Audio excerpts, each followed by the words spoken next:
ओम शांति। आज बाबा के 6 मार्च के महावाक्य हैं।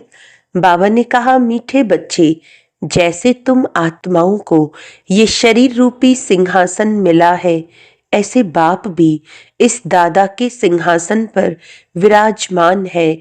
उन्हें अपना सिंहासन नहीं। प्रश्न है, जिन बच्चों को ईश्वरीय संतान की स्मृति रहती है, उनकी निशानी क्या होगी? उत्तर है, उनका सच्चा लव एक बाप से होगा। ईश्वरीय संतान कभी भी लड़ेंगे झगड़ेंगे नहीं। उनकी कुदृष्टि कभी नहीं हो सकती। जब ब्रह्मा कुमार कुमारी अर्थात बहन भाई बने तो गंदी दृष्टि जा नहीं सकती। गीत है, छोड़ भी दे आकाश सिंहासन। ओम शांति। अब बच्चे जानते हैं, बाबा ने आकाश सिंहासन छोड़कर अब दादा के तन को अपना सिंहासन बनाया है। वह छोड़कर यहाँ आकर बैठे हैं। ये आकाश तत्व तो है जीव आत्माओं का सिंहासन। आत्माओं का सिंहासन है वह मैं तत्व, जहाँ तुम आत्माएं बिगर शरीर रहती थी। जैसे आकाश में सितारे खड़े हैं ना, वैसे तुम आत्माएं भी बहुत छोटी छोटी वहां रहती हो। आत्मा को दिव्य दृष्टि बिगर देखा नहीं जा सकता। तुम बच्चों को अभी यह ज्ञान है। जैसे स्टार कितना छोटा है, वैसे आत्माएं भी बिंदी मिसल है। अब बाप ने सिंहासन तो छोड़ दिया है। बाप कहते हैं, तुम आत्माएं भी सिंहासन छोड़कर यहाँ इस शरीर को अपना सिंहासन बनाती हो। मुझे भी जरूर शरीर चाहिए। मुझे बुलाते ही है पुरानी दुनिया में। गीत है ना, दूर देश का रहने वाला। तुम आत्माएं जहाँ रहती हो, वह है तुम आत्माओं और बाबा का देश। फिर तुम स्वर्ग में जाते हो, जिसकी बाबा स्थापना कराते हैं। बाप खुद उस स्वर्ग में नहीं आते। खुद तो वाणी से परे वानप्रस्थ में जाकर रहते हैं। स्वर्ग में उनकी दरकार नहीं। वह तो दुख सुख से न्यारे है ना। तुम तो सुख में आते हो तो दुख में भी आते हो। अभी तुम जानते हो, हम ब्रह्मा कुमार कुमारियां बहन भाई हैं। एक दो में कुदृष्टि का ख्याल भी नहीं आना चाहिए। यहाँ तो तुम बाप के सन्मुख बैठे हो, आपस में बहन भाई हो। पवित्र रहने की युक्ति देखो कैसी है। ये बातें कोई शास्त्रों में नहीं है।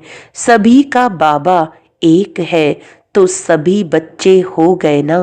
बच्चों को आपस में लड़ना झगड़ना भी नहीं चाहिए। इस समय तुम जानते हो, हम ईश्वरीय संतान हैं। पहले आसुरी संतान थे, फिर अब संगम पर ईश्वरीय संतान बने हैं। फिर सतयुग में दैवी संतान होंगे। ये चक्र का बच्चों को मालूम पड़ा है। तुम ब्रह्मा कुमार कुमारियां हो। फिर कभी कुदृष्टि जाएगी नहीं। सतयुग में कुदृष्टि होती नहीं। कुदृष्टि रावण राज्य में होती है। तुम बच्चों को सिवाय एक बाप के और कोई की याद नहीं रहनी चाहिए। सबसे जास्ती एक बाप से लव हो जाए।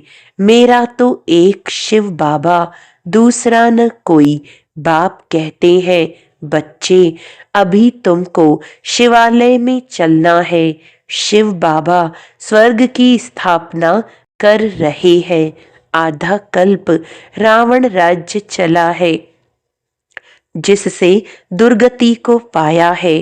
रावण क्या है, उसको जलाते क्यों है, यह भी कोई नहीं जानते। शिव बाबा को भी नहीं जानते। जैसे देवियों को सजा करके पूजा करके डुबोते हैं, शिव बाबा का भी मिट्टी का लिंग बनाए पूजा आदि कर फिर मिट्टी मिट्टी में मिला देते हैं, वैसे रावण को भी बनाकर फिर जला देते हैं। समझते कुछ भी नहीं। कहते भी हैं अभी रावण राज्य है, राम राज्य स्थापन होना है। गांधी भी राम राज्य चाहते थे, तो इसका मतलब रावण राज्य है ना। जो बच्चे इस रावण राज्य में कामचिता पर बैठ जल गए थे, बाप आकर फिर से उन पर ज्ञान वर्षा करते हैं, सबका कल्याण करते हैं। जैसे सूखी जमीन पर बरसात पड़ने से घास निकल आता है ना, तुम्हारे पर भी ज्ञान की वर्षा न होने से कितने कंगाल बन गए थे। अभी फिर ज्ञान वर्षा होती है, जिससे तुम विश्व के मालिक बन जाएंगे। भल तुम बच्चे गृहस्थ व्यवहार में रहते हो, परंतु अंदर में बहुत खुशी रहनी चाहिए। जैसे कोई गरीब के बच्चे पढ़ते हैं तो पढ़ाई से बैरिस्टर आदि बन जाते हैं। वो भी बड़ों बड़ों के साथ बैठते हैं, खाते पीते हैं। बिलनी की बात भी शास्त्रों में है ना। तुम बच्चे जानते हो, जिन्होंने सबसे जास्ती भक्ति की है, वही सबसे जास्ती ज्ञान आकर लेंगे। सबसे जास्ती शुरू से लेकर तो हमने भक्ति की है, फिर हमको ही बाबा स्वर्ग में पहले पहले भेज देते हैं।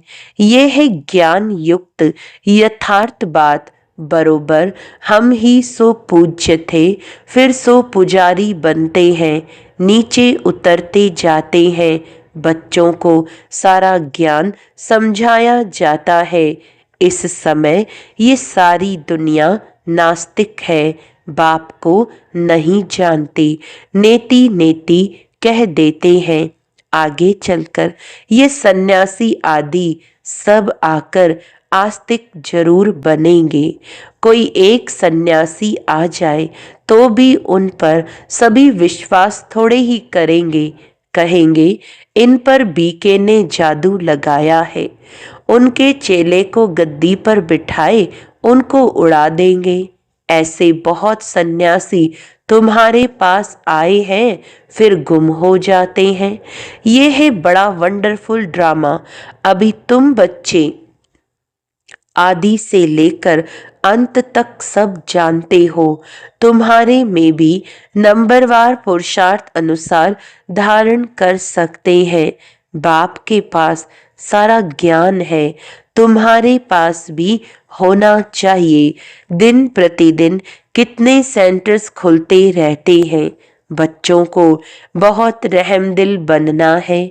बाप कहते हैं अपने ऊपर भी रहम दिल बनो, बेरहमी मत नहीं बनो। अपने ऊपर रहम करना है। कैसे, वह भी समझाते रहते हैं।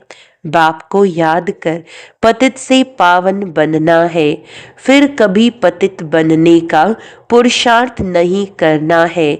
दृष्टि बड़ी अच्छी चाहिए। हम ब्राह्मण ईश्वरीय संतान हैं। ईश्वर ने हमको एडॉप्ट किया है ना। अब मनुष्य से देवता बनना है। पहले सूक्ष्म वतनवासी फरिश्ता बनेंगे। अभी तुम फरिश्ते बन रहे हो। सूक्ष्म वतन का भी राज बच्चों को समझाया है।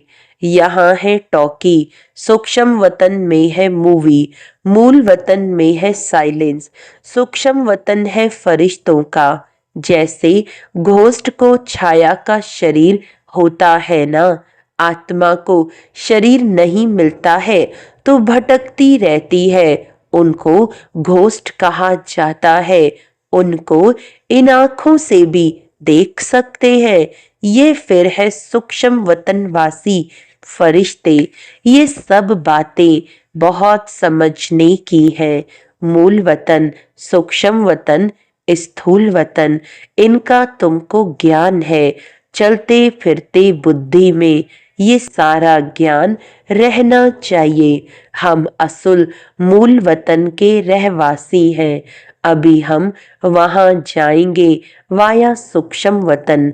बाबा सूक्ष्म वतन इस समय ही रचते हैं। पहले सूक्ष्म फिर स्थूल चाहिए। अभी यह है संगम युग। इनको ईश्वरीय युग कहेंगे, उनको दैवी युग कहेंगे। तुम बच्चों को कितनी खुशी होनी चाहिए। कुदृष्टि जाती है, फिर ऊंच पद पा न सके। अभी तुम ब्राह्मण ब्राह्मणियां हो ना, फिर घर जाने से भूल नहीं जाना चाहिए। तुम संग दोष में आकर भूल जाते हो।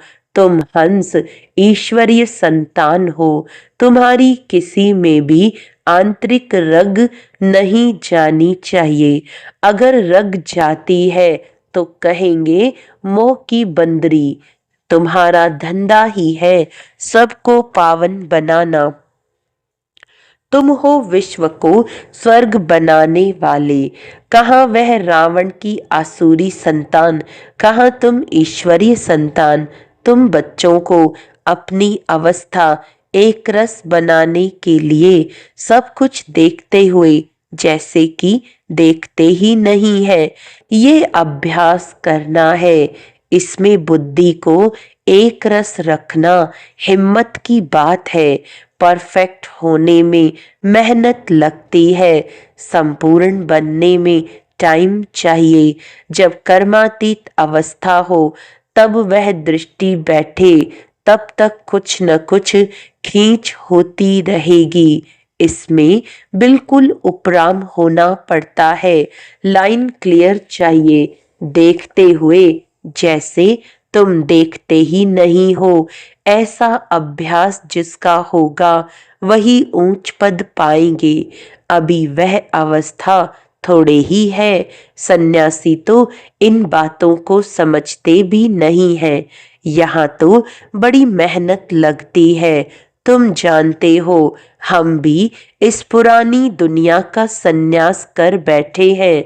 बस हमको तो अब स्वीट साइलेंस होम में जाना है, और कोई की बुद्धि में नहीं है जितना तुम्हारी बुद्धि में है। तुम ही जानते हो अब वापस जाना है। शिव भगवानु वाच्य भी है। वह पतित पावन लिबरेटर गाइड है। कृष्ण कोई गाइड नहीं। इस समय तुम भी सबको रास्ता बताना सीखते हो, इसीलिए तुम्हारा नाम पांडव रखा है। तुम पांडवों की सेना है। अभी तुम देही अभिमानी बने हो, जानते हो अब वापस जाना है। ये पुराना शरीर छोड़ना है। सर्प का मिसाल, भ्रमरी का मिसाल, ये सब है तुम्हारे इस समय के। तुम अभी प्रैक्टिकल में हो, वह तो ये धंधा कर न सके। तुम जानते हो ये कब्रिस्तान है, अब फिर परिस्तान बनना है। तुम्हारे लिए सब दिन लकी हैं। तुम बच्चे सदैव लकी हो। गुरुवार के दिन बच्चों को स्कूल में बिठाते हैं। ये रस्म चली आती है। तुमको अभी वृक्षपति पढ़ाते हैं। यह बृहस्पति की दशा तुम्हारी जन्म जन्मांतर चलती है। यह है बेहद की दशा। भक्ति मार्ग में हद की दशाएं चलती हैं। अभी है बेहद की दशा, तो पूरी रीति मेहनत करनी चाहिए। लक्ष्मी नारायण कोई एक तो नहीं है ना, उन्हों की तो डिनाइस्टी होगी ना, जरूर बहुत राज्य करते होंगे। लक्ष्मी नारायण की सूर्यवंशी डिनाइस्टी का राज्य चला है। ये बातें भी तुम्हारी बुद्धि में है। तुम बच्चों को ये भी साक्षात्कार हुआ है, जैसे कैसे राज तिलक देते हैं सूर्यवंशी, फिर चंद्रवंशी को कैसे राज्य देते हैं। माँ बाप बच्चे का पांव धोकर राज तिलक देते हैं, राज्य भाग्य देते हैं। ये साक्षात्कार आदि सब ड्रामा में नोंद है। इसमें तुम बच्चों को मूंझने की दरकार नहीं है। तुम बाप को याद करो, स्वदर्शन चक्रधारी बनो और दूसरों को भी बनाओ। तुम हो ब्रह्मा मुख वंशावली, स्वदर्शन चक्रधारी सच्चे ब्राह्मण। शास्त्रों में स्वदर्शन चक्र से कितनी हिंसाएं दिखाई हैं। अभी बाप तुम बच्चों को सच्ची गीता सुनाते हैं, ये तो कंठ कर लेनी चाहिए। कितना सहज है, तुम्हारा सारा कनेक्शन है ही गीता के साथ। गीता में ज्ञान भी है तो योग भी है। तुमको भी एक ही किताब बनाना चाहिए, योग का किताब अलग क्यों बनाना चाहिए? परंतु आजकल योग का बहुत नामाचार है, इसीलिए नाम रखते हैं ताकि मनुष्य आकर समझे। आखिर यह भी समझेंगे कि योग एक बाप से लगाना है। जो सुनेंगे वह फिर अपने धर्म में आकर ऊंच पद पाएंगे। अच्छा, मीठे मीठे सिकिलदे बच्चों प्रति माता पिता बाप दादा का याद प्यार और गुड मॉर्निंग। रूहानी बाप की रूहानी बच्चों को नमस्ते। हम रूहानी बच्चों की रूहानी बाप दादा को याद प्यार गुड मॉर्निंग, नमस्ते नमस्ते नमस्ते जी। धारणा के लिए मुख्य सार है, अपने ऊपर आपे ही रहम करना है। अपनी दृष्टि बहुत अच्छी पवित्र रखनी है। ईश्वर ने मनुष्य से देवता बनाने के लिए एडॉप्ट किया है, इसीलिए पतित बनने का कभी ख्याल भी न आए। संपूर्ण कर्मातीत अवस्था को प्राप्त करने के लिए सदा उपराम रहने का अभ्यास करना है। इस दुनिया में सब कुछ देखते हुए भी नहीं देखना है। इसी अभ्यास से अवस्था एक रस बनानी है। वरदान है, हर कदम में पद्मों की कमाई जमा करने वाले, सर्व खजानों से संपन्न व तृप्त आत्मा भव। जो बच्चे बाप की याद में रहकर हर कदम उठाते हैं, वह कदम कदम में पद्मों की कमाई जमा करते हैं। इस संगम पर ही पद्मों के कमाई की खान मिलती है। संगम युग है जमा करने का युग। अभी जितना जमा करना चाहो उतना कर सकते हो। एक कदम अर्थात एक सेकंड भी बिना जमा के न जाए, अर्थात व्यर्थ न हो। सदा भंडारा भरपूर हो, अप्राप्त नहीं कोई वस्तु। ऐसे संस्कार हो, जब अभी ऐसी तृप्त व संपन्न आत्मा बनेंगे, तब भविष्य में अखुट खजानों के मालिक होंगे। स्लोगन है, कोई भी बात में अपसेट होने के बजाय नॉलेजफुल की सीट पर सेट रहो। अच्छा, आज मातेश्वरी जी के अनमोल महावाक्य हैं, आधा कल्प ज्ञान ब्रह्मा का दिन और आधा कल्प भक्ति मार्ग ब्रह्मा की रात। आधा कल्प है ब्रह्मा का दिन, आधा कल्प है ब्रह्मा की रात। अब रात पूरी हो, सवेरा आना है। अब परमात्मा आकर अंधियारे की अंत कर सोजरे की आदि करता है। ज्ञान से है रोशनी, भक्ति से है अंधियारा। गीत में भी कहते हैं, इस पाप की दुनिया से दूर कहीं ले चल, चित चैन जहां पावे। यह है बेचैन दुनिया जहां चैन नहीं है। मुक्ति में न है चैन न है बेचैन। सतयुग त्रेता है चैन की दुनिया, जिस सुखधाम को सभी याद करते हैं। तो अब तुम चैन की दुनिया में चल रहे हो, वहां कोई अपवित्र आत्मा जा नहीं सकती।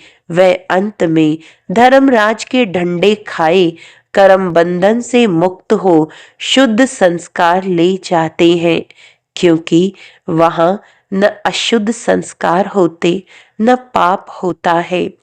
जब आत्मा अपने असली बाप को भूल जाती है तो ये भूल भुलैया का अनादि खेल हार जीत का बना हुआ है।